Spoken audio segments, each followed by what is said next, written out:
இது மகிமை நேரம். கர்த்தரும் இரட்சகருமாய் இருக்கிற இயேசு கிறிஸ்துவின் ஈடி நேச்ச இன்ப நாமத்தினாலே மகிமை டிவி நேயர்களை அன்புடன் வாழ்த்துகிறேன். மகிமை நேர நிகழ்ச்சியின் வாயிலாக உங்களை சந்திப்பதிலே மிகுந்த மகிழ்ச்சி அடைகிறேன். இந்த மாதத்திலும் நாம் சிந்திக்கும்படியாக ஆண்டவர் பாதத்திலே காத்திருந்த போது கர்த்தர் கொடுத்த தலைப்பு வேதத்தில் 7 அதிசயங்கள்.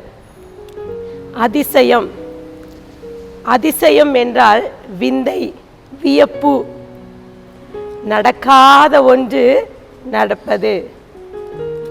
இன்னும் சொன்னால் இயற்கை பல அதிசயங்களை நமக்கு தந்திருக்கிறது.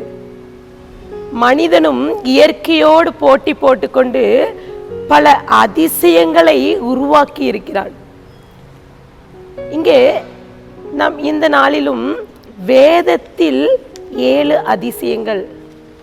வசனம் இவ்வாறு சொல்கிறது, சங்கீதம் 119:18, உமது வேதத்தில் உள்ள அதிசயங்களை நான் பார்க்கும்படி என் கண்களை திறந்தருளும்.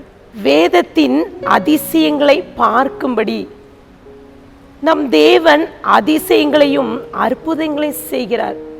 எண்ணி முடியாத அதிசயம், அதற்கு எண்ணிக்கை கிடையாது. வேதத்தை நீங்கள் புரட்டி வாசித்து பார்த்தீர்கள் என்றால் அநேக அற்புதங்கள் இருக்குது, அதே அநேக அதிசயங்கள், அதை கணக்கிடவே முடியாது. அதிலும் நாம் இந்த 7 நாட்களிலும் 7 விதமான அதிசயங்களை நாம் தியானிக்க இருக்கிறோம். முதலாவது, இன்றைக்கு முதல் அதிசயம் என்ன என்றால், மோசேயின் வாழ்க்கையிலே கர்த்தர் செய்த அதிசயங்களை நாம் பார்க்கலாம். மோசே, அவனுடைய பிறப்பு ஒரு அதிசயம்.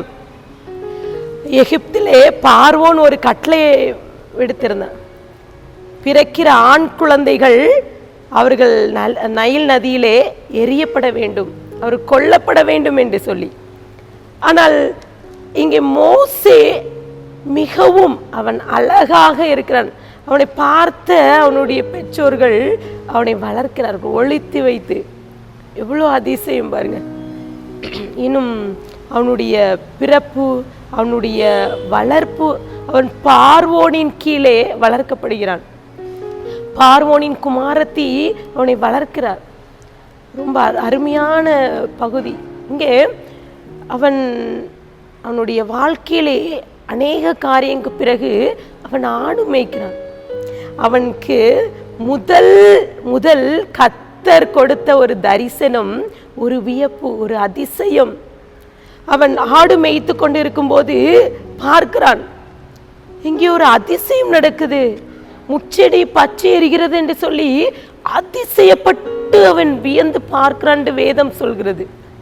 அவன் பார்க்கிறான், கர்த்தர் அவனோடு பேசுகிறார், இஸ்ரவேல் ஜனங்களை வழி நடத்தும்படி அழைக்கிறார். இங்கே மோசே தேவனுடைய கட்டளைக்கு கீழ்ப்படிந்து ஆண்டவர் சொன்னபடி அங்கே பார்வோனை சந்திக்க செல்கிறார். அங்கே நடந்த சம்பவம் என்னனால் வசனம் சொல்கிறது, அவன் யாத்ராகம் 34:10, அதற்கு அவன், இதோ நான் ஒரு உடன்படிக்கை பண்ணுகிறேன், பூமி எங்கும் எந்த ஜாதிகளிடத்திலும் செய்யப்படாத அதிசயங்களை உன் ஜனங்கள் எல்லோருக்கும் முன்பாக செய்வேன். உன்னோட கூட இருக்கிற ஜனங்கள் எல்லாரும் கர்த்தருடைய செய்கையை காண்பார்கள்.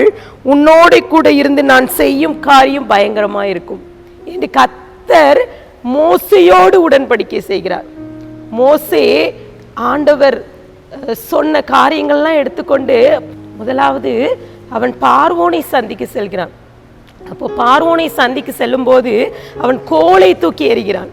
அப்போது கோலை தூக்கி எறியும் போது பார்வோனுடைய அவனோடு இருந்த அவனுடைய சாஸ்திரிகள் எல்லாம் அவனை போல கோலை தூக்கி எறிகிறார்கள். அப்போது நடந்த காரியம், மோசேயின் கோல் பாம்பாக மாறுகிறது, அதே போல எல்லாருடைய கோலும் பாம்பாக மாறுகிறது. ஆனால் அந்த மோசேயுடைய பாம்பு மற்ற கோள்கள் பாம்பை விழுங்குகிறது. இதிலும் அதிசயம். இப்படி பல அதிசயங்கள், அற்புதங்கள் நடக்குது. அந்த அதிசயங்கள்ல மோசே செய்த காரியங்களை மிகவும் வித்தியாசமான அற்புதம் என்ன, செங்கடலை 2ஆக பிளந்தது. இப்போ பார்வோனுக்கு முன்பதாக அந்த பல அற்புதங்கள் நடக்குது, 10 விதமான வாதைகள் நடக்குது. வசனம் வாசிக்கிறேன் பாருங்க. யாத்ராகமம் 14, 15, 14. அப்பொழுது கர்த்தர் மோசேயை நோக்கி, நீ என்னிடத்தில் முறையிடுகிறது என்ன? புறப்பட்டு போங்கள் என்று இஸ்ரவேல் புத்திரருக்கு சொல்லு. நீ உன் கோலை ஓங்கி உன் கையை சமுத்திரத்தின் மேல் நீட்டி சமுத்திரத்தை பிளந்து விடு. அப்பொழுது இஸ்ரவேல் புத்திரர் சமுத்திரத்தின் நடுவாக வெட்டாந்தரையிலே நடந்து போவார்கள். பாருங்க, பார்வோன் சேனைகள் பின்பதாக துரத்தி கொண்டு வருகிறது. இங்கே 10 விதமான வாதைகள் நடக்குது.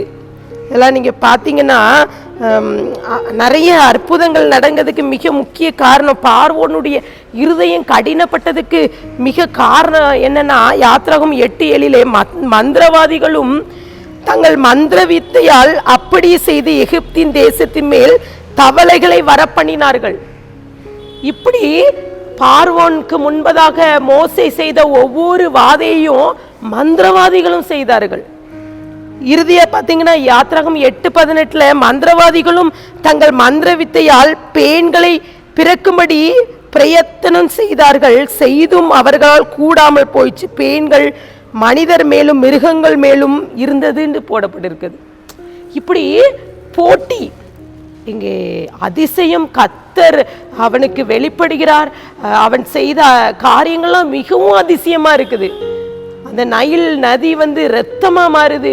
இப்படி ஒவ்வொரு காரியங்களும் செய்யும் போது பார்வோனின் மந்திரவாதிகளும் செய்கிறார்கள் போட்டி போட்டு. அப்போ செய்யும் போது அங்கே நடந்த அதிசயம் என்னன்னா, அவர்களால் செய்ய கூடாமல் போயிடுச்சு. இறுதியிலே தலைப்பிள்ளை சங்காரம். இங்கே எகிப்தில் இருக்கிற அத்தனை குழந்தைகளும் மறிச்சிட்டாங்க.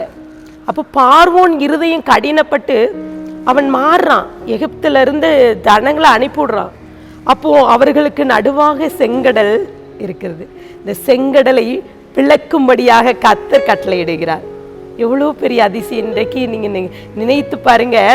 அந்த அதிசயம் இதுவரைக்கும் கடல் 2ஆக பிளந்தது என்று சொல்லி உலகத்துல எங்கேயும் பார்க்க முடியுமா? இந்த செங்கடலை கர்த்தர் 2ஆக பிளக்க செய்தார். எவ்வளோ பெரிய அதிசயம்! அவங்க வெட்டாந்தரையில நடந்து சென்றார்களாம்.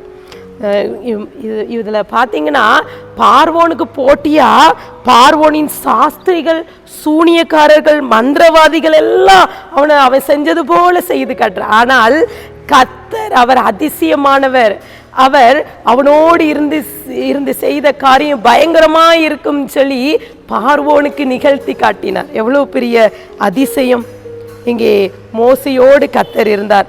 யாத்ராகம் 14:25 சொல்கிறது, அப்பொழுது எகிப்தியர் இஸ்ரவேலை விட்டு ஓடி போவோம், கர்த்தர் அவர்களுக்கு துணை நின்று எகிப்தியருக்கு விரோதமாய் யுத்தம் பண்ணினார் என்றார்கள்.